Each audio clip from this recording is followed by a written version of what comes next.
को छोड़कर अपने पति को देखने आई थी, तो इसका भक्ति आकर्षित हो गया। इसमें भी एक साइंस है। क्या है कि इस व्रत को करने में इनको शाम हो गया था, दिन भर और व्रत करने की उपवास में रखे थे। इसका नाम है सत्यनारायण का व्रत था। और इनको व्रत के मारे प्रसाद भी नहीं खाएंगे तो इनका क्या हुआ, जैसे कभी हम लोग को नहीं हो जाता है कि कुछ सेकंड के लिए आपके सामने अंधेरा छा जाएगा, दिखाई न देना। इसलिए यहाँ पर एक शब्द का इस्तेमाल किया गया, आलक्षित होना, यानी दिखाई नहीं देना। कहा है आकाशवाणी से कि आपकी कन्या जैसे ही रोशन करके आया, मतलब प्रसाद ग्रहण करके आ जाएगी तो उसका पति मिल जाएगा। कन्या ने आकाश मंडल से ऐसे वचन सुनकर जैसे ही ये बात सुना, तुरंत घर जाकर प्रसाद का भक्षण कर फिर लौट आई तो उसे उसका पति मिल गया, दिखाई दे दिया। कलावती कन्या ने पिता से कहा, हे पिताजी अब घर चले, विलंब क्यों करते हैं, यहाँ पर लेट क्यों लगा रहे, अब चला जाए घर पे। कन्या के ऐसे वचन सुनकर सेठ जी विधान पूर्वक सत्यनारायण भगवान का पूजन कर बंधुगणों सहित अपने निवास स्थान को चले गए। बड़े संतुष्ट हो पूर्णिमा और संक्रांति को सदैव सत्यनारायण का पूजन करने लगा। श्री सत्यनारायण की कृपा से इस लोक में सुख भोग कर अंत में वैकुंठ को चला गया। श्री स्कंद पुराण रेवाखंडे श्री सत्यनारायण व्रत कथायां चतुर्थ अध्यायः। बोले श्री सत्यनारायण भगवान की जय हो।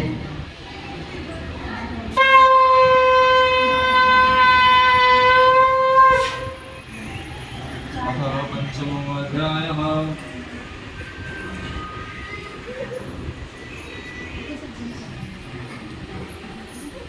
सूत जी ने कहा, हे मुनुश्रेष्ठ, इनके अनंतर और भी कथा है, मैं वर्णन करता हूँ, तुम सुनो। प्रजा का पालन पोषण करने में निरंतर एक तुंगध्वज नामक राजा था। उसने भी सत्यनारायण का प्रसाद त्याग कर महान दुख को पाया था। वो एक राजा था, उसने भी सत्यनारायण भगवान का प्रसाद नहीं ग्रहण किया। एक समय वह वन में गया और बहुत से प्रकार के पशुओं को मारकर बरगद के पेड़ के नीचे जाकर बैठा था। भक्ति भाव से संतुष्ट भरपूर बंधुओं सहित वाले सत्यनारायण भगवान का पूजन कर रहे थे। उसी समय राजा अपने अहंकार से पूजा देखने पर भी समीप नहीं गया। राजा था, बोला ये लोग गाय भैंस चराने वाले हैं, मैं राजा हूँ, मैं नहीं जाऊँगा। घमंड से वो नहीं गया। और भगवान का सबसे बढ़िया ग्रास, ये सब फल फूल मिठाई नैवेद्य से भी बढ़िया सबका भगवान का सबसे फेवरेट चीज़ है घमंड। जिसपे के पास घमंड आ जाता है उसका सबसे पहले भगवान घमंड तोड़ते हैं। बोले तुम राजा हो, ठीक है, तुम्हारा राजे पट चौपट कर देंगे, घमंड नहीं गया। तो वाले लोग क्या किए कि वहाँ पे गए और जाकर उसके सामने प्रसाद कर दिए कि भाई राजा हो, ये प्रसाद खा लेना। और वो लोग प्रणाम करकर अपना सत्यनारायण भगवान के प्रसाद खाए रख कर चले गए। परंतु राजा ने उस प्रसाद का भी परित्याग करके वो प्रसाद भी नहीं खाया। उसके 100 पुत्र थे तथा जो धन धान्य आदि था सब नष्ट हो गया।